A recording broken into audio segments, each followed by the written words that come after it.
محترم ناظرین، السلام علیکم ورحمۃ اللہ وبرکاتہ۔ سہیل کو پردیس میں شک کی بنیاد پر گرفتار کر لیا گیا۔ 5 سال جیل میں رہا۔ رہائی ملتے ہی گاؤں واپس آیا۔ اکلوتی ذہنی معذور بہن کہیں نظر نہ آئی۔ ماں نے روتے ہوئے بتایا کہ وہ تو 2 سال پہلے مر گئی۔ سہیل بہن کی قبر پر سر رکھے روتا رہا۔ چند دن کے بعد ساتھ والے گاؤں میں کبڈی دیکھنے گیا تو چھوٹے بدماش کے گھر کی کھڑکی سے کسی نے اسے ہاتھ ہلایا۔ سہیل کی آنکھیں پھٹی کی پھٹی رہ گئیں، کیونکہ وہ تو اس کی معذور بہن۔ میں خاموشی سے ایک طرف بیٹھا ہوا تھا۔ یہ معمولی جگہ نہیں تھی، بلکہ یہ گوروں کی جیل تھی جس نے میرا لہو نچوڑ لیا تھا۔ اس وقت میں اورنج رنگ کے لباس میں تھا۔ آج مجھے کھانا نہیں دیا گیا تھا۔ میں جہاں قید تھا وہ ایک چھوٹا کمرہ تھا۔ مجھے زنجیروں سے باندھا ہوا تھا۔ مجھے آخری بار 2 دن پہلے باہر نکالا گیا تھا۔ تب میں نے گراؤنڈ میں سورج کی روشنی دیکھی تھی، اور آج 2 دن بیت گئے تھے۔ میں نے ابھی تک روشنی نہیں دیکھی تھی، اور اب شاید مغرب کی اذان کا وقت ہو رہا تھا، اور مجھے ابھی تک کچھ کھانے کو نہیں ملا تھا۔ میرا دل خون کے آنسو رو رہا تھا۔ یہاں قید مجھے 5 سال بیت گئے تھے۔ میری ایک معذور بہن، ایک بیوہ ماں گاؤں میں تھی، اور میں یہاں حق حلال کی روزی روٹی کمانے کے لیے آیا ہوا تھا، مگر ایک معمولی سی بات نے مجھے آج یہاں پر قید کر دیا تھا۔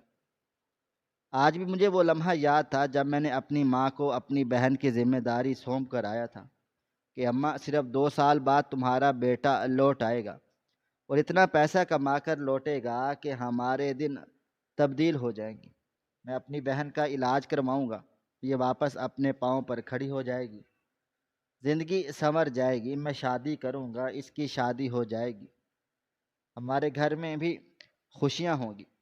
جب سے میرے باپ کا انتقال ہوا تھا، ہمارے گھر میں سوائے تکلیف اور دکھ کے کچھ بھی نہیں تھا، مگر اب سب کچھ تبدیل ہو گیا تھا۔ 5 سال بیت گئے تھے۔ مجھے یہ بھی یاد نہیں تھا کہ اب میں نظر کیسا آتا ہوں۔ ادھر کہیں بھی آئینہ موجود نہیں تھا۔ میری حالت بہت بدتر تھی۔ گوروں کی جیل میں میری کمر توڑ ڈالی تھی۔ جس طرح مجھے یہاں لا کر مارا پیٹا گیا تھا، میری ہڈیاں ٹوٹ گئی تھیں۔ مجھے آج بھی وہ دن یاد ہے۔ میں روتا رہ گیا تھا۔ انگلش میں ان سے سفارش کی تھی، ایسا مت کریں، میں بے قصور ہوں۔ میں نے کچھ بھی نہیں کیا، مگر ان لوگوں نے میری ایک بات نہیں سنی تھی۔ ان کا کہنا تھا، چپ رہو، تم ایک ملک کے غدار ہو، ساری زندگی اب تم ہماری جیل میں سڑو گے۔ اور میں سوائے ان کے چہرے دیکھنے کے اور کچھ بھی نہیں کر پاتا تھا۔ ابھی میں اپنی سوچ میں ہی گم تھا جب جیل کا دروازہ کھلا تھا۔ مجھے لگا اب مجھے مارا جائے گا۔ جیل کا دروازہ اسی وقت کھولا جاتا تھا جب مجھے یہاں سے نکال کر ٹارچر سیل میں ڈالا جاتا تھا، اور پھر میری دھجیاں بکھیر دیتے تھے۔ مگر اس بار وہ افسر داخل نہیں ہوئے تھے جو مجھے کھینچ کر لے جاتے تھے۔ اس بار کوئی اور لوگ تھے جنہوں نے بہت ہی عمدہ لباس زیب تن کیا ہوا تھا۔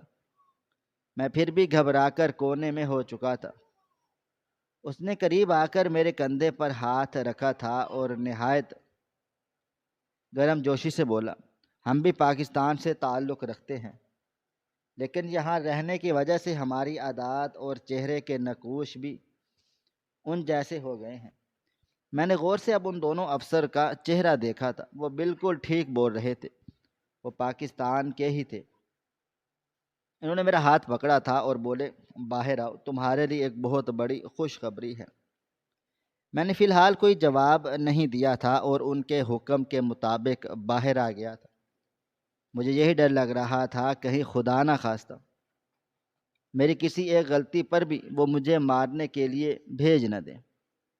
یہاں پر باقاعدہ ایک الگ کمرہ تھا جہاں پر الگ الگ قسم کے ہتھیار رکھے ہوتے تھے، مجرم کو سزا پہنچانے کے لیے۔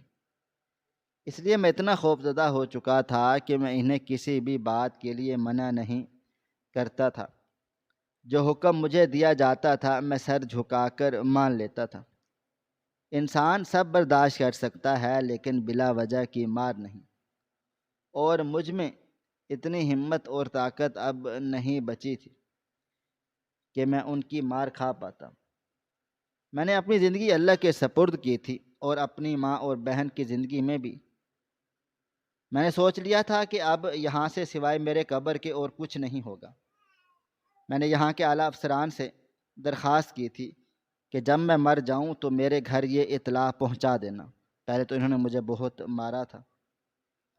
ان کا کہنا تھا کہ تم جھوٹ بول رہے ہو، لیکن شاید میرا یہ ایک کام ہی میرے لیے آسانی پیدا کر چکا تھا، کیونکہ میں نے اپنے گھر کا نمبر دیا تھا۔ وہ مجھے باہر لے آئے تھے اور سیدھا ایک اچھے کمرے میں لے کر آ گئے تھے، جو شاید مجرموں کے ساتھ بیٹھ کر بات چیت کرنے کا ہی تھا۔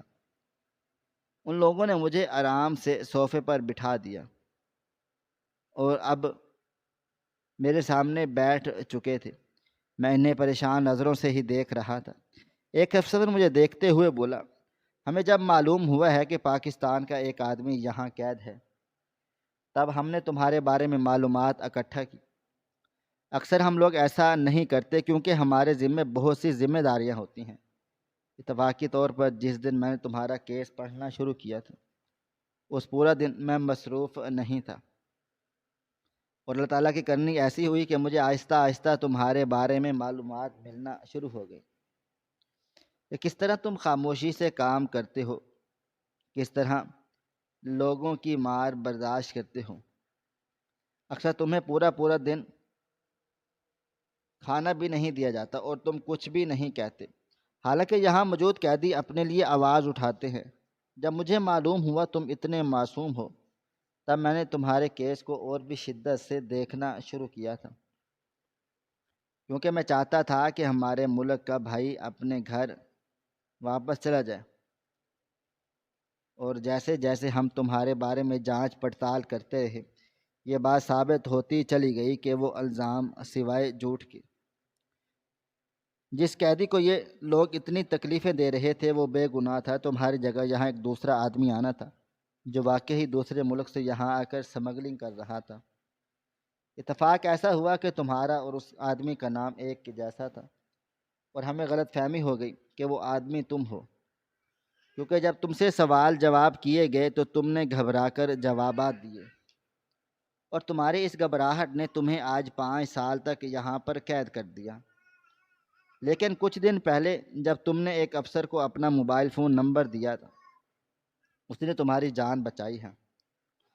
جب ہم نے اس موبائل نمبر کو ٹریس کیا، تمہارے خاندان کا پتہ کیا، یہاں سے پاکستان کی معلومات نکلوائیں، تب پتہ چلا کہ تم بے گناہ ہو۔ تم واقعی میں یہاں اپنی روزی کمانے کے لیے آئے تھے، اور جو آدمی ملک میں سمگلنگ کرنے کے لیے آتا تھا وہ اب بھی یہاں پر موجود تھے۔ ہماری پرزور کوششیں اس آدمی نے پکڑ لیا ہے، اس لیے ساری سچائی سامنے آ چکی ہے۔ ہم آپ سے بہت معذرت خواہ ہیں کہ آپ کی زندگی کے 5 سال ضائع ہو گئے، لیکن اس حکومت نے فیصلہ کیا ہے کہ آپ کو آپ کی تنخواہ کے مطابق 5 سال تک جو رقم بنتی ہے وہ دے جائے گی، کیونکہ اس حکومت کی غلطی ہے، اور ہم سب آپ سے دل سے معافی چاہتے ہیں۔ اب آپ کا ویزا ہم تیار کروائیں گے، پاسپورٹ، ٹکٹ سب ہماری ذمہ داری ہوگی۔ اگر آپ یہاں نوکری کرنا چاہتے ہیں تو آپ کی اعلیٰ سے اعلیٰ نوکری لگوائیں گے، کیونکہ غلطی ہم لوگوں سے ہوئی ہے، باقی آپ کا فیصلہ مانا جائے گا۔ میں بالکل خاموش ہو کر اس آدمی کو سن رہا تھا۔ ایسا لگتا تھا جیسے وہ جو بول رہا ہے وہ سب حقیقت پر مبنی نہیں ہے۔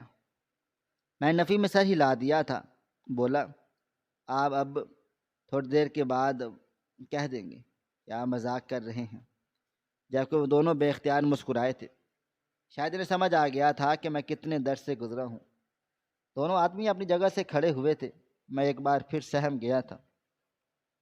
میرا دل زور زور سے دھڑکنے لگا تھا، مگر اس نے آ کر میرے کندھے پر ہاتھ رکھا تھا اور نہایت نرمی سے بولا، میں سمجھ سکتا ہوں تم نے یہاں کتنی تکلیفیں برداشت کی ہیں، لیکن تمہارے لیے اتنا آسان نہیں تھا کہ تمہیں یہاں سے نکلوانا۔ تمہارے کیس کو اسٹڈی کرتے کرتے پورا مہینہ گزر گیا، مجھے سمجھ ہی نہیں آ رہا تھا کہ میں کہاں سے کوئی ایک چھوٹا سا سوراخ معلوم کروں، لیکن جتنا مجھ سے ہو سکا میں نے کیا ہے۔ ان بات سن کر میں روتے ہوئے اپنی جگہ سے کھڑا ہوا تھا اور ان کے گلے لگ گیا تھا۔ مجھے سمجھ ہی نہیں آ رہا تھا کہ کس طرح ان کا شکریہ ادا کروں جو اس وقت میری حالت ہو رہی تھی۔ یہ میں اور میرا اللہ ہی جانتا ہے۔ میں نے روتے ہوئے ان کا شکریہ ادا کیا تھا اور ان سے بولا تھا کہ مجھے یہاں نہیں رہنا۔ اس ملک نے مجھے بہت تکلیفیں دی ہیں اور میں یہاں دوبارہ نہ آؤں گا، نہ یہاں پر رہوں گا۔ آپ میرا واپسی کا بندوبست کریں، میں اپنے گھر واپس جاؤں گا، اپنی ماں کے پاس جاؤں گا، اپنی بہن کے پاس جاؤں گا۔ نہ جانے وہ لوگ کیسے ہوں گے، گاؤں کے لوگوں نے ان کا کیا حال کیا ہوگا۔ میری ماں پہلے ہی بہت معصوم تھی، بہن معذور تھی، میرا دل پہلے ہی ان لوگوں کے لیے پریشان ہے۔ میری بات سن کر وہ بولے، تو پھر آپ صرف ایک دن کا انتظار کیجیے، میں تمام تر معاملات حل کر دیتا ہوں۔ آپ کو کھانا ملا ہے؟ میں نے فوراً سے سر نفی میں ہلا دیا تھا کیونکہ مجھے اب کمزوری ہونے لگی تھی۔ ڈاکٹر کے مطابق مجھے شوگر بھی بتائی گئی تھی، ٹینشن کی وجہ سے مجھے شوگر ہو چکی تھی، مگر یہ لوگ میرا خیال نہیں کرتے تھے۔ وہ بھلا خیال کیوں کرتے؟ یہ کوئی 5 اسٹار ہوٹل نہیں تھا، بلکہ یہاں کی جیل تھی جہاں پر سوائے قیدیوں کو اذیت دینے کے اور کچھ بھی نہیں ملتا ہے۔ اس نے میرے لیے اسی کمرے میں کھانا منگوایا تھا اور مجھے بتایا تھا کہ آج وہی کھانا انہی معاملات کی وجہ سے لیٹ ہو رہا ہے اور اب آپ جیل نہیں جائیں گے، آپ کو یہاں سے ایک کمرے میں شفٹ کر دیا جائے گا جہاں آپ 24 گھنٹے گزاریں گے۔ میں نے کوئی جواب نہیں دیا تھا، کھانا تناول کیا تھا اور پھر ان کے ساتھ مطابق ان کے ایک کمرے میں آ گیا تھا۔ وہاں پھل، پانی وغیرہ کمرے کا بندوبست بہت ملائم تھا بستر کا، ورنہ میں پتھر پر راتیں گزار رہا تھا۔ مجھے بستر پر لیٹنے کے بعد بہت زیادہ رونا آیا، مجھے سمجھ ہی نہیں آ رہا تھا میں کس طرح برتاؤ کروں۔ اچانک مجھے اللہ تعالیٰ کا خیال آ گیا تھا کہ تنہائی کے عالم میں بھی میں نے صرف اور صرف اپنے رب کو پکارا تھا، اسی کے سامنے فریاد کی تھی اور اسی سے لگن لگائی تھی۔ کیا پروردگار، جس طرح تو نے یوسف علیہ السلام کو قید میں رکھا اور پھر انہیں بادشاہ بنا دیا، اے میرے مالک تو مجھے بادشاہ نہ بنا بلکہ اس قید سے نکال دے، مجھ سے اب قید برداشت نہیں ہو رہی، میں اپنے گھر لوٹنا چاہتا ہوں، اپنے وطن واپس جانا چاہتا ہوں، اپنے وطن کی سرزمین پر قدم رکھنا چاہتا ہوں، اور شاید میری اسی لگن نے آج مجھے باہر نکال دیا تھا۔ میں نے یہ بھی سنا تھا کہ ہمارے نبیوں پر بہت زیادہ آزمائشیں آئیں اور اس ایک بات نے مجھے بہت زیادہ حوصلہ دیا تھا، لیکن میں تو ایک معمولی سا انسان تھا، میرا جوڑ نبیوں کے ساتھ نہیں تھا۔ مگر جب انسان تکلیف سے ٹوٹ جاتا ہے تو پھر وہ کچھ ایسی باتیں سوچ کر ہی خود میں ہمت پیدا کرتا ہے جو اسے روشنی کی طرف دھکیلتی ہے۔ وقت کی رفتار نہ کبھی تھم سکی ہے اور نہ کبھی تھم پائے گی۔ تقریباً 2 دن تک مجھے وہیں ٹھہرایا گیا اور پھر 2 دن کے بعد مجھے ایئرپورٹ لے کر آئے۔ مجھے وہ رقم دے دی گئی جو 5 سال تک میری بنتی تھی، تقریباً کوئی 50 لاکھ کے نزدیک، اور پاسپورٹ، ویزا، ٹکٹ سب انہی نے دیا تھا۔ میں حیران بھی ہو رہا تھا، ورنہ مجھے لگتا تھا کہ میں یہاں سے رہا ہو جاؤں گا تو واپس جانے میں بھی مجھے بہت زیادہ پریشانیوں کا سامنا کرنا پڑے گا، لیکن اللہ تعالیٰ کی قدرت نرالی ہے، جسے چاہے عزت بخشے، جسے چاہے ذلت عطا کرے۔ ہم اس کے حکم کے بغیر کچھ بھی نہیں کر سکتے۔ یہ بات مجھے بہت اچھے طریقے سے معلوم ہو گئی تھی جب میں پاکستان کے جہاز میں بیٹھا ہوا تھا۔ اس وقت میں بھی بس اللہ تعالیٰ سے دعائیں کروا رہا تھا کہ اے میرے پروردگار، مجھے میری سرزمین پر پہنچا دے، میں اپنے گاؤں چلا جاؤں، اپنی بہن اور اپنی ماں کو گلے سے لگا لوں۔ میں اتنی جلدی کسی بھی چیز کی خوشی نہیں منانا چاہتا تھا، میں صرف اور صرف اللہ تعالیٰ سے فریاد کر رہا تھا۔ اور کہتے ہیں نا، جب اللہ سے فریاد کرتے ہیں تو ایسے مشکلات کو حل کرتا ہے کہ آپ حیران رہ جاتے ہیں۔ اور میرا لگاؤ بھی اللہ سے ہی تھا۔ وقت گزرا تھا، جیسے جیسے گھنٹے بیت رہے ہوں، اور ویسے بھی میری آنکھیں امید سے مضبوط ہوتی جا رہی تھی۔ اور پھر میرا ایروپلین پاکستان کی سرزمین پر لینڈ ہوا۔ اس وقت میں ہچکیوں سے رو پڑا۔ کئی لوگوں نے مجھے حیران ہو کر دیکھا، کئیوں کو یقین نہیں آ رہا تھا کہ اتنے امیر ملک سے میں روتے ہوئے واپس لوٹا ہے۔ ایئرپورٹ پر سجدے میں سر رکھ کر میں ایسا رویا تھا کہ کئی لوگ میرے گرد جمع ہو گئے تھے۔ میں جب رو رہا تھا، جب دو آدمی نے مجھے پکڑ کر اٹھایا تھا، وہ ایئرپورٹ پر ہی کوئی بہت بڑے عہدے پر فائز تھے۔ شاید انہیں پہلے ہی میرے پہنچنے کی اطلاع دے دی گئی تھی۔ مجھے ان لوگوں نے کھڑا کیا تھا، گلے سے لگا کر مبارکباد دی تھی اور واپس استقبال کیا تھا، جبکہ میں اب کچھ بھی نہیں بول رہا تھا۔ ان لوگوں نے مجھے آفس میں بٹھا کر پانی وغیرہ پلایا، مجھ سے پوچھا تھا میرا کون سا گاؤں ہے، ہم لوگ آپ کو ٹیکسی کروا کر آپ کے گھر پہنچا دیں گے۔ میں نے سنا ہے کہ اکثر گوروں کے ممالک میں آئی ہوئی کوئی نہ کوئی پھنس جاتی ہیں، مگر انہوں نے ایسا کوئی بھی پروٹوکول نہیں دیا تھا۔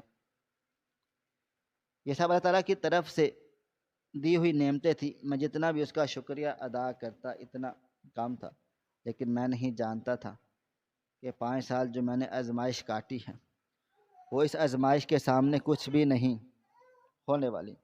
مجھے معلوم ہی نہ تھا کہ اصل آزمائش کا دور اب شروع ہوا ہے۔ مجھے اب سمجھ آنے والا تھا کہ ہم جو اللہ تعالیٰ کی نعمتوں کا ناشکرا پن کرتے ہیں، اس کی سزا کتنی بڑی ہوتی ہے۔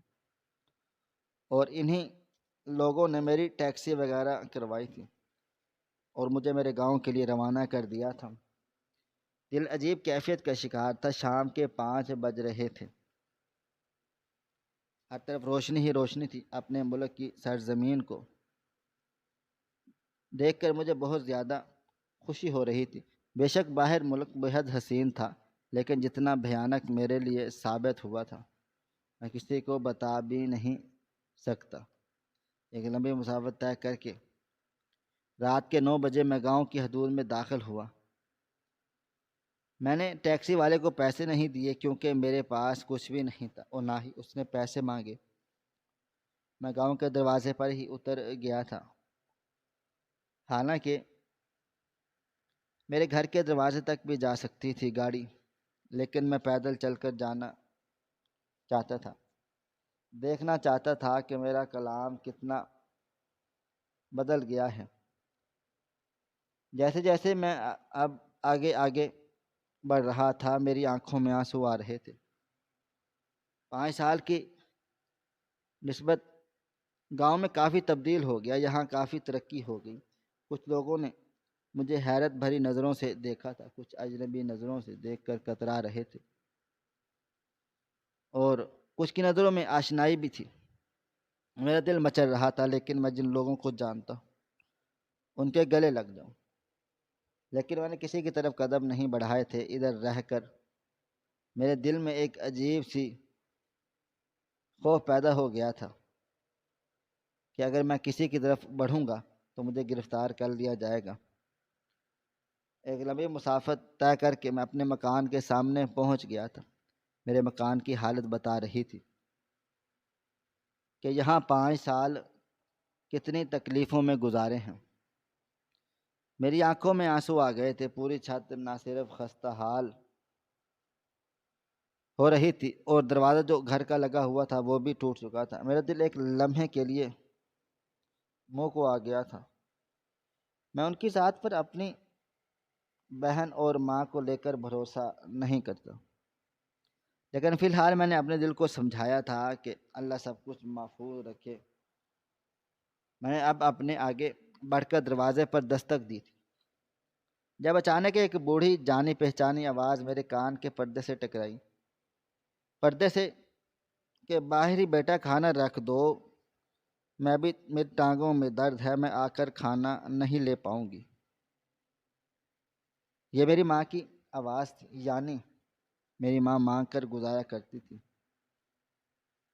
مجھے اندازہ تھا کہ یہی عالم ہوگا کہ میری بہن معذور ہے۔ اماں کی حالت ایسی نہ تھی کہ وہ مزدوری کرتی۔ میں نے گہری سانس لی تھی اور اپنے جذبات پر قابو پا کر اپنی ماں کو پکارا تھا، اماں میں آیا ہوں۔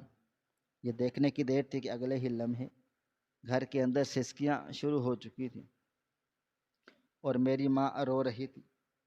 میں نے پیچھے سے جا کر انہیں گلے سے لگا لیا تھا، اپنا سر ان کے کندھے پر اور باہوں میں بھی بھر کے سکون حاصل ہوا تھا۔ وہ کیفیت میں بیان نہیں کر سکتا، اور میری ہچکیاں بند گئی تھی، میں بھی بری طرح سے رونے لگا تھا۔ چند لمحے کے بعد اماں کی آواز گونجی تھی، میرا لال کیسا ہے؟ میں نے تمہاری واپسی کی اللہ تعالیٰ سے بہت دعائیں کی تھیں۔ مجھے یقین تھا کہ میرا بیٹا واپس لوٹ آئے گا، اور تم نے میرا یقین نہیں توڑا۔ اللہ تمہیں عرشوں کے رنگ لگائے۔ تم کیسے ہو؟ تمہاری طبیعت کیسی ہے؟ اماں نے یہ سوال نہیں کیا تھا بلکہ اور کہا تھا کہ تم 5 سال کہاں تھے؟ تم نے 5 سال تک خرچہ کیوں نہیں بھیجا؟ انہوں نے میری خیریت پوچھی تھی۔ ایک بار پھر مجھے شدت سے رونا آ گیا تھا۔ میں ان کی گود میں سر رکھ کر لیٹ گیا تھا۔ میں نے ان کو کیا کچھ بتاتا کہ مجھ پر 5 سال کیسے عذاب میں گزرے؟ وہ مجھے معلوم ہے کہ ان کے دماغ میں یہی سب کچھ ہوگا کہ میرا بیٹا ہمیں بول کر بھاگ گیا، عیاشی کی زندگی گزارنے کے لیے باہر کے ملک چلا گیا۔ مگر انہیں کیا معلوم تھا ان کا بیٹا کتنی اذیتیں جھیل کر آیا ہے۔ میں بری طرح سے سسک رہا تھا۔ وہ اب پریشان ہو گئی تھی، کبھی وہ میرا ماتھا چومتی، کبھی میرے آنسو صاف کرتی۔ وہ ایک ماں تھی، میں جانتا تھا ان کا دل مجھے اس حال میں دیکھ کر پریشان ہو چکا ہوگا۔ میں نے یہاں سے کافی تکڑا باہر گیا تھا۔ میرا جسم کافی بھاری تھا اور کسرت کرنے کی وجہ سے میری جسامت اور اچھی ہو گئی تھی، لیکن اب جب میں لوٹ کر آیا تھا تو میرا جسم ہڈیوں کا ڈھانچہ تھا۔ میری ماں اب میرے جسم کو ہاتھ لگاتے ہوئے پریشان لہجے میں بولی، اتنے کمزور کیسے ہو گئے ہو؟ تمہیں کیا ہوا ہے؟ تم ٹھیک نہیں لگ رہے، بتاؤ سب ٹھیک ہے نا؟ اگر تم اسی طرح سے روتے رہو گے تو میں کبھی بھی نہیں سکون حاصل کر پاؤں گی۔ بتاؤ سہیل بیٹا، تمہیں ہوا کیا ہے؟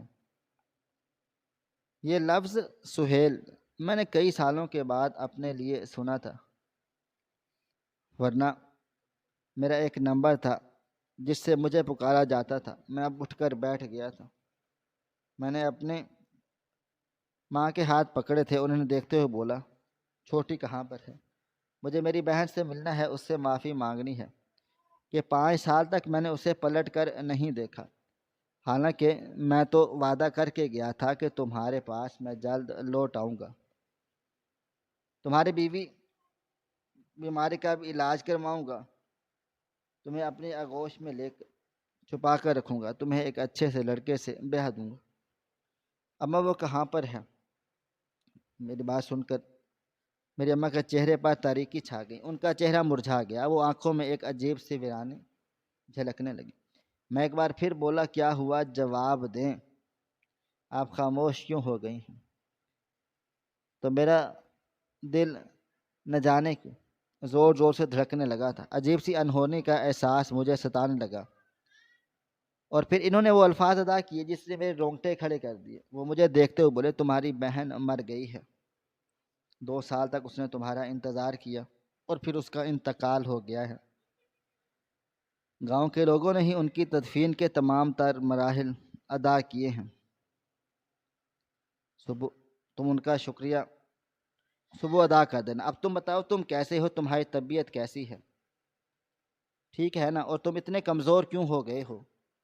اماں کی بات سن کر ایسا لگتا تھا جیسے مجھ پر سخت طاری ہو گیا ہو۔ ایسا خیال جو کبھی جیل میں بھی میرے دل و دماغ میں نہیں آیا تھا کہ میری ماں اور میری بہن کو کچھ ہو سکتا ہے۔ ہاں، اس بات کا اندازہ تھا کہ اماں اور باجی دونوں مانگ مانگ کر کھانا کھا رہے ہوں گے، لوگ ان کے ساتھ ظلم کر رہے ہوں گے، ان کے ساتھ برا رویہ رکھا جا رہا ہوگا، لیکن وہ مر جائیں گے، یہ خیال کہیں بھی نہیں تھا۔ میں وہیں سر پکڑ کر بیٹھ گیا تھا۔ اماں میرے کندھے پر ہاتھ تھپ تھپاتے ہوئے بولی، اور دکھ مر چکی، دکھ کرنے کا کوئی فائدہ نہیں، جانے والوں کو کبھی نہ کبھی روکا گیا اور نہ ہم لوگ روک سکتے ہیں۔ مگر اب تم اپنا بتاؤ، تم کیسے ہو؟ تم کہاں تھے 5 سال تک؟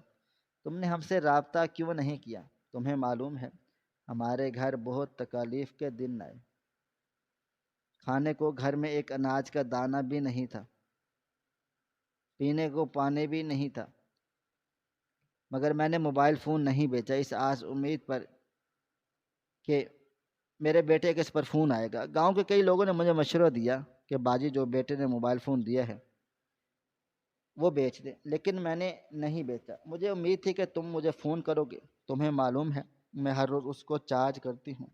تم نے بولا تھا کہ تم روز رات کو 10 بجے فون کرو گے، میں 10 بجے اس موبائل فون کو لے کر بیٹھ جاتی ہوں، کیا پتہ کس دن تمہارا فون آ جائے، لیکن تم فون کیوں نہیں کرتے تھے؟ تمہیں کیا میری اور میری بہن کی یاد نہیں آئی؟ میں ان کی باتیں سن کر ہوش میں آ گیا۔ میں ان کو کیسے بتاتا کہ آپ کے بیٹے پر کیا کچھ گزر چکا ہے؟ انہوں نے جو مجھے بتایا تھا اس کے آگے تو یہ باتیں بالکل بے مطلب ہو گئی تھی۔ میں روتے ہوئے بولا، امی آپ سچ کہہ رہی ہیں، چھوٹی کا انتقال ہو گیا۔ میری بات سن کر میری ماں کا سر جھک گیا تھا، شاید انہیں اب احساس ہوا ہو کہ مجھ پر یہ باتیں کتنی تکلیف بن کر گزری ہیں، اور وہ میرے کندھے پر ہاتھ رکھتے ہوئے بولی، یہ سب اللہ تعالیٰ کی آزمائش ہے، ہم انسان اس کی کچھ بھی کوشش آزمائش کے سامنے کچھ نہیں کر سکتے، ہم لوگ بے بس ہیں۔ تم خاموش ہو جاؤ، دل چھوٹا نہ کرو، بس نماز پڑھ کر اسے بخش دینا اور اس کے حق میں دعا کرنا کہ اللہ تعالیٰ اس کی مشکلات کو آسان کر دے۔ اور رہی بات اماں کی، کیونکہ میں نے حیران ہو کر دیکھا، ان کو میں دیکھتے ہوئے بولا، اگر وہ اس دنیا سے جا چکی ہیں تو پھر کون سی آزمائش اور کون سے مشکلات؟ میری بات سن کر اچانک وہ چپ ہو گئی تھیں اور پھر بوکھلا کر بولی، مرنے کے بعد انسان سیدھا جنت میں نہیں جاتا ہے، بہت زیادہ حساب کتاب ہوتے ہیں، اور ہو سکتا ہے تمہاری بہن کا کوئی مسئلہ چل رہا ہو۔ ان کی بات سن کر میں فوراً سے بولا، وہ تو معصوم تھی، اس نے کبھی کوئی گناہ نہیں کیا، میں اور آپ اکثر گاؤں کی برائی کیا کرتے تھے تو وہ کیسے ہمیں خاموش کرواتی تھی کہ غیبت نہیں کرتے، اللہ ناراض ہو جاتے ہیں۔ بھلا اس کو کوئی بھی آزمائش کیوں آئی ہوگی، اس پر کیوں برا وقت آیا ہوگا، اللہ تعالیٰ نے اسے سیدھا جنت میں ڈال دیا ہوگا۔ وہ تو بہت معصوم تھی اور معصوموں کے لیے اللہ نے جنت ہی بنائی ہے۔ لیکن میری ماں نے اس بات پر کوئی جواب نہیں دیا تھا، وہ بالکل خاموش تھی۔ انہیں خاموش دیکھ کر میں نے بھی دھیرے دھیرے ان کو بتانا شروع کیا تھا کہ 5 سال مجھ پر کس طرح قیامت بن کر گزرے۔ میں نے اپنی ماں کو الف سے لے کر یہ تک اپنی ہر ایک پریشانی بتائی تھی۔ ان کو یہ بھی بتایا تھا کہ کب اور کس لمحے آپ کے بیٹے کو مارا گیا، کس طرح میرے ہاتھ پاؤں میں زنجیریں باندھی گئیں، کب کب میں بھوکا رہا، کس طرح میں نے اللہ کے سامنے رو رو کر فریادیں کی، کس طرح میں نے نبیوں کے واسطے دیے، اللہ کو اس کے محبوب کا واسطہ دیا، اور آپ کو سب کو میں نے کتنا یاد کیا۔ میں نے اپنی ماں کو 2 گھنٹے لگا کر اپنی رودات بتائی۔ یہ سب بتاتے ہوئے میں 36,000 بار رویا تھا، کوئی میرے دکھ کا اندازہ نہیں لگا سکتا۔ میرے دکھ کا اندازہ وہی شخص لگا سکتا ہے جس نے قید کاٹی ہو۔ قید انسان کو ختم کر دیتی ہے، بالکل بنجر کر دیتی ہے، اور میرا حال بھی کچھ ایسا ہی تھا۔ میں زندہ تو ضرور تھا لیکن اندر سے مردہ ہو چکا تھا۔ شکر تھا کہ میری بہن اس دنیا سے چلی گئی تھی، اس کا اب اس دنیا کے لوگوں سے کوئی رشتہ نہیں تھا، لیکن میری سانسیں چل رہی تھی۔ میرا ابھی تک سب سے رشتہ موجود تھا، جو اذیت مجھے تھی وہ اذیت یہاں کسی بھی شخص کو محسوس کوئی بھی نہیں کر سکتا۔ میری باتیں سن کر اماں بھی رو رہی تھی، شاید انہیں میری تکلیف کا اندازہ میرے جذبات سے ہو گیا تھا۔ جب میں نے انہیں فوراً اپنے ہاتھ پاؤں کے نشانات دکھائے تو وہ اور بھی پھوٹ پھوٹ کر روئیں۔ مجھے ڈر بھی لگ رہا تھا کہیں ان کی طبیعت خراب نہ ہو جائے، لیکن میں کیسے اپنی ماں سے چھپاتا؟ جس نے برسوں میرا انتظار کیا، اسے میرے نہ ہونے کی وجہ سے معلوم ہونی چاہیے تھی۔ میں جب اپنی تمام تکلیفیں بتا کر خاموش ہوا تو اچانک میری ماں نے مجھے اپنے گلے سے لگا لیا تھا۔ ان کے سینے سے لگ کر جو سکون اور راحت مجھے ہوئی تھی میں وہ لفظوں میں بیان نہیں کر سکتا۔ میں بہت زیادہ رویا تھا، پوری رات ہم دونوں ماں بیٹے بیٹھے اسی بارے میں باتیں کرتے رہے تھے۔ مجھے کوئی ہوش نہیں تھا کہ میں اتنی لمبی فلائٹ سے آیا ہوں، میں کتنا تھک ہار چکا ہوں، میں نے کتنی تکلیفیں وہاں گزاری ہیں، کتنی رات میں رو کر سویا ہوں۔ میں نے نیند نہیں لی، بس میں اپنی ماں کو دیکھ رہا تھا اور اپنی تکلیف بتائے جا رہا تھا۔ فجر کی اذان کے وقت میں نے اماں کو کہا کہ اب آپ آرام کر لیں، میں نماز پڑھ کر سوتا ہوں اور پھر صبح اٹھ کر چھوٹی کی قبر پر جا کر فاتحہ پڑھوں گا، گاؤں کے لوگوں سے ملوں گا اور پھر اپنی زندگی ہم ایک بار پھر سے شروع کریں گے۔ بے شک آپ کا بیٹا تکلیف گزار کر آیا ہے، لیکن جس عہد کے ساتھ یہاں سے گیا تھا وہ عہد پورا ہوا ہے۔ میں پیسے لے کر آیا ہوں۔ میری اماں حیران ہوئی تھی، پھر میں نے انہیں وہ تفصیل بھی بتائی، جبکہ وہ اب ہاتھ اٹھا کر اللہ کا شکر ادا کر رہی تھی۔ میں اب چپ چاپ ان کے پاس سے اٹھا تھا اور اپنے کمرے میں آ گیا تھا اور میں حیران رہ گیا تھا۔ میرا ایک ایک سامان آج بھی پہلے کی طرح چمک دمک رہا تھا، میری چارپائی، میری الماری، میرے بستر، حتیٰ کہ میرے کمرے کا آئینہ، کنگھی، سب کچھ۔ میں اب آئینے کے سامنے کھڑا ہو گیا اور غور سے اپنا چہرہ دیکھنے لگا تھا۔ پہلے کی نسبت میرے چہرے پر کافی چھائیاں آ گئی تھیں۔ اپنا چہرہ میں نے غور سے دیکھ رہا تھا۔ گاؤں کی لڑکیاں مجھے بہت پسند کرتی تھیں کیونکہ میں پڑھا لکھا تھا۔ میرے جانے سے پہلے کئی گھروں سے میرے لیے رشتہ آیا تھا۔ عموماً لڑکیوں کے لیے رشتہ آتا ہے، لیکن میرا نصیب الگ تھا۔ میں اب چپ چاپ چارپائی پر بیٹھ گیا۔ میرے بستر سے کوئی بدبو نہیں آ رہی تھی، بلکہ ایسا لگتا تھا جیسے صبح ہی دھویا گیا ہو۔ یعنی میری ماں میری واپسی کی دعائیں کرتی تھی جب بھی میں لوٹ کر آ گیا تھا۔ وہ افسر جس نے میری مدد کی تھی وہ فرشتہ بن کر میری زندگی میں آیا تھا۔ مجھے لگتا ہے کہ میں نے جب اللہ تعالیٰ سے یوسف علیہ السلام کا حوالہ دے کر دعا مانگی تھی، اس کے بعد ہی میری دعا قبول ہوئی تھی۔ بہرحال میں سوچتے سوچتے کب سویا مجھے علم نہیں تھا۔ میری آنکھ دوپہر 2:12 کھل گئی تھی، وہ بھی گھر میں ہوتے ہوئے ہلکے پھلکے شور شرابے سے۔ میں اٹھ کر بیٹھ گیا تھا، دل و دماغ بند تھا۔ مجھے لگا تھا کہ میں اسی جیل میں اٹھا ہوں، لیکن جب میرا دماغ بیدار ہوا اور میں نے ارد گرد دیکھا تو وہ جیل نہیں تھی، میرا گھر تھا۔ آپ لوگ جانتے نہیں ہیں اس وقت میرے دل کی کیا کیفیت تھی۔ میں سیدھا واش روم گیا تھا اور فریش ہو کر برآمدے میں آیا تھا۔ میری اماں خوشی سے چہک کر میرے لیے ناشتہ تیار کر رہی تھی، جبکہ محلے کے لوگ ہمارے ٹوٹے ہوئے دروازے سے جھانک رہے تھے۔ میں نے سوچ لیا تھا کہ اب سب سے پہلے قبرستان جا کر اپنی بہن کی قبر پر فاتحہ پڑھوں گا، اس سے ملاقات کروں اور پھر گھر کا راشن ڈالوں اور گھر کا کام کاج بھی کرواؤں۔ اتنے پیسے موجود تھے کہ میں کاروبار بھی کر سکتا تھا اور اپنا گھر بھی بنوا سکتا تھا۔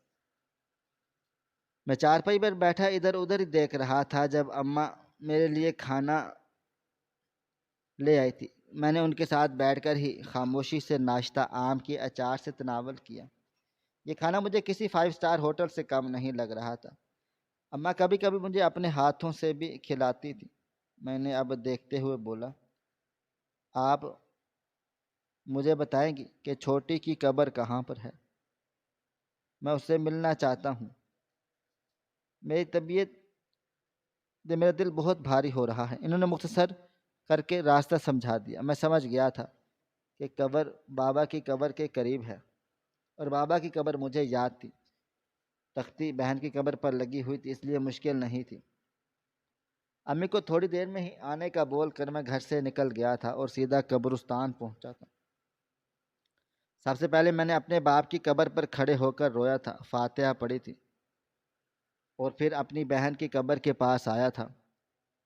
وہ میرے باپ کی قبر سے 2 قبر بعد ہی تھی۔ اس کی قبر کو پکڑ کر میں نے پورا قبرستان سر پر اٹھا لیا تھا اور میں نے اس سے معافی مانگی تھی۔ مجھے سمجھ ہی نہیں آ رہا تھا کہ کس طرح میں اس کو بتاؤں کہ تیرے بھائی پر کیا کچھ گزرا ہے۔ میں نے اس سے معافی بھی مانگی تھی کہ تو نے میرا کتنا انتظار کیا تھا اور میں لوٹ کر نہیں آیا۔ بہن بھائی کا رشتہ بہت انمول ہوتا ہے۔ کئی لوگوں کے منہ سے سنا ہے کہ بہن بھائی جنت میں نہیں ملیں گے، مگر مجھے میرے نبی صلی اللہ علیہ وآلہ وسلم کی بات یاد آ جاتی ہے کہ جنت میں ہر وہ شخص اس انسان سے مل پائے گا جس سے وہ ملنے کی خواہش رکھتا ہو۔ میں گھر لوٹ آیا تھا۔ میں نے سوچ لیا تھا کہ سب سے پہلے پیسے نکالے تھے اور اپنے گھر میں راشن ڈالا تھا۔ گھر کا نقشہ تبدیل کرنا شروع کیا تھا۔ میری ماں پھولے نہیں سما رہی تھی۔ میں ان کے لیے کپڑے بھی لے کر آیا تھا کیونکہ جتنے بوسیدہ لباس انہوں نے پہنے ہوئے تھے، اس بات سے مجھے اندازہ ہو گیا تھا کہ میری ماں نے کتنے دکھ کے دن گزارے ہیں۔ میں نے سوچ لیا تھا کہ یہ گاؤں چھوڑ کر ہم شہر کی طرف شفٹ ہو جائیں گے۔ فی الحال میں نے وہیں پر کم پیسوں میں زمینیں خریدی تھیں اور ان پر کھیتی باڑی شروع کروا دی تھی۔ ملازم بھی رکھ لیے تھے اور اس کے علاوہ ہمارا چھوٹے چھوٹے کاروبار شروع کر دیے جن سے مجھے منافع آنا شروع ہو گیا تھا۔ اب دھیرے دھیرے زندگی معمول پر آنا شروع ہو گئی تھی۔ جو لوگ اماں سے بدتمیزی کرتے تھے انہیں فقیر نہیں سمجھ کر کھانا دیتے تھے، گھر کے جھوٹے برتن دھلواتے تھے، اب وہی لوگ مجھ سے ملاقات کرنے کے لیے آ رہے تھے اور میرے پاس کسی سے بات چیت کرنے کے لیے کچھ بھی نہیں تھا۔ اماں نے بھی مجھے بتایا تھا کہ 5 سال ان پر کیسے قیامت کے گزرے ہیں۔ لوگوں نے طرح طرح انہیں ذلیل و رسوا کیا، کس طرح ان کو تانے دیے گئے۔ تمہاری بہن انہی تانوں کو برداشت نہ کرتے ہوئے مر گئی۔ یہاں کے لوگ اب بھی اپنی بیٹیوں کا رشتہ مجھے دینا چاہتے تھے، لیکن میں سوچ چکا تھا کہ یہاں کی کسی لڑکی سے شادی نہیں کروں گا۔ اس سے بہتر کہ میں شہر کی لڑکی سے شادی کر لوں گا۔ اور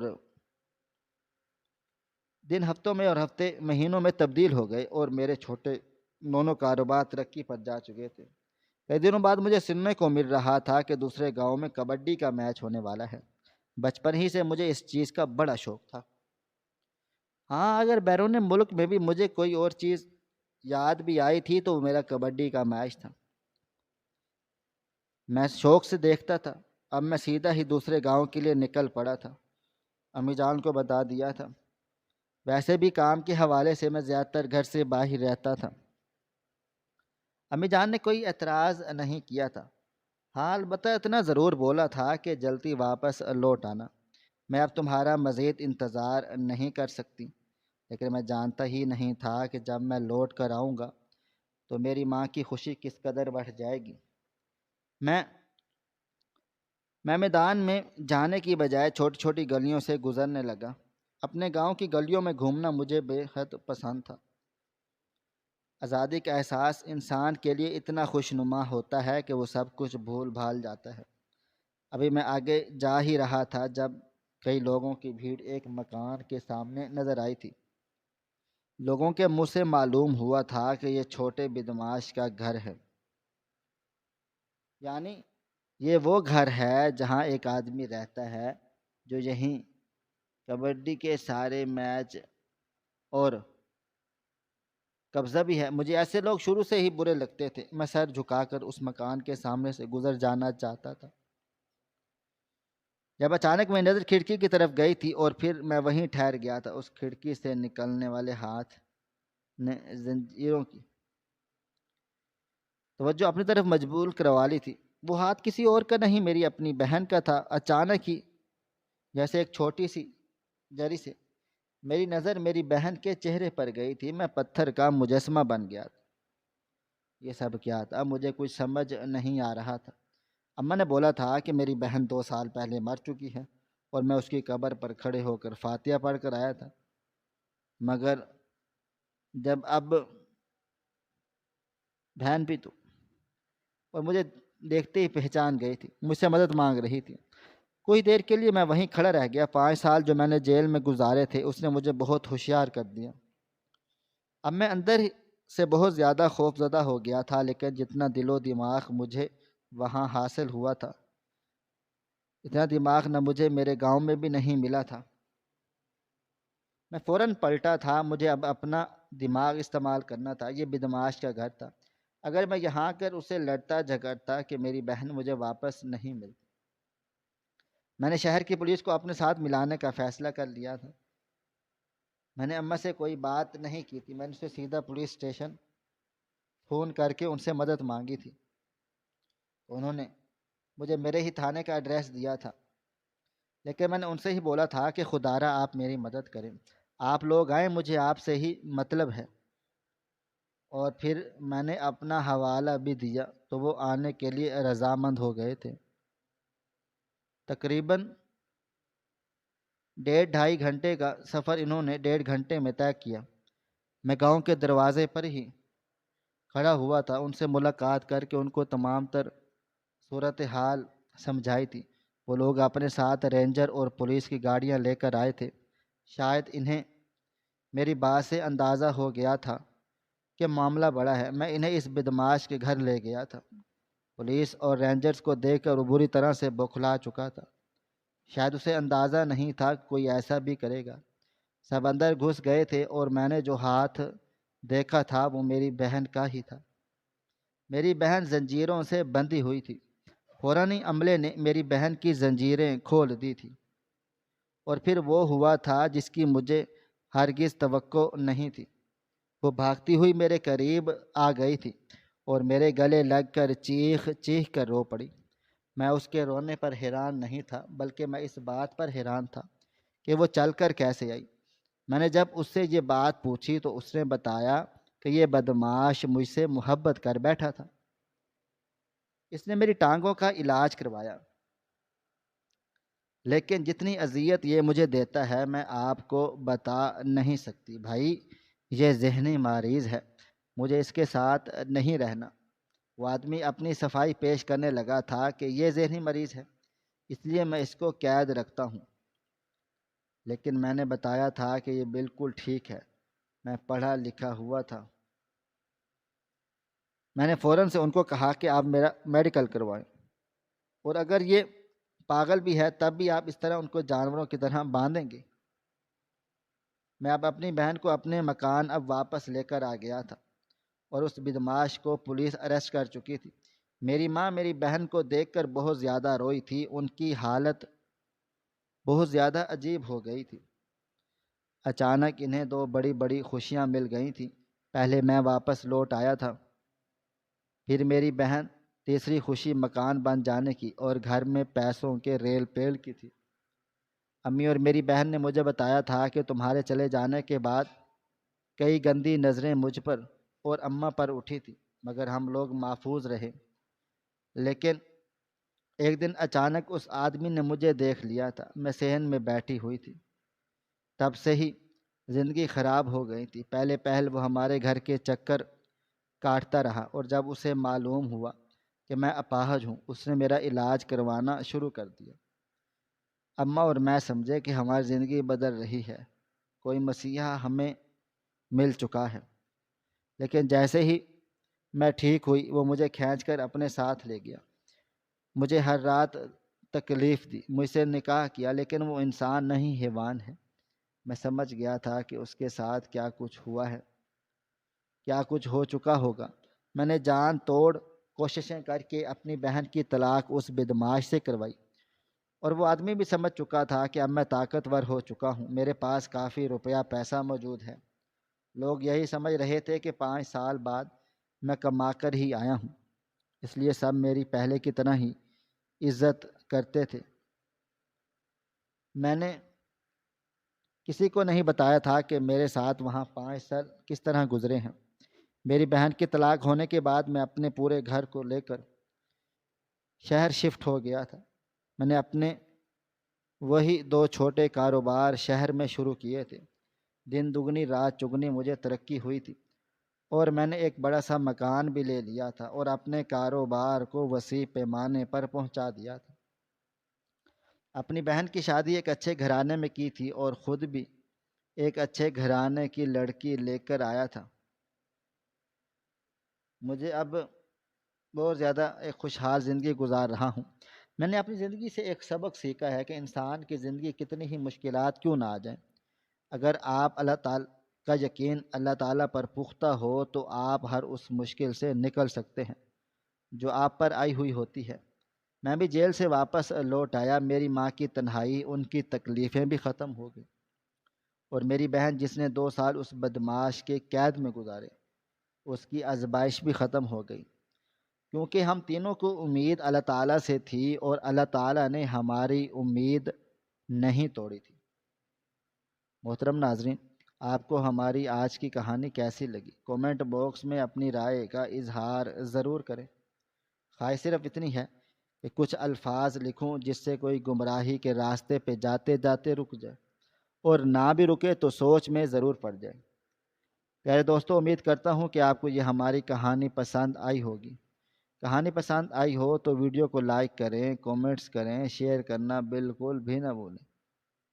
اور ہاں، اگر آپ لوگ اس چینل پر نئے ہیں تو ہمارے چینل ہریرہ انفو کو سبسکرائب ضرور کیجیے اور نوٹیفیکیشن کو ضرور دبائیں تاکہ آنے والی کہانی سب سے پہلے آپ کو مل سکے۔ ملتے ہیں کل کی نئی اور دلچسپ کہانی کے ساتھ، تب تک اپنا ڈھیر سارا خیال رکھیے گا۔ اللہ حافظ۔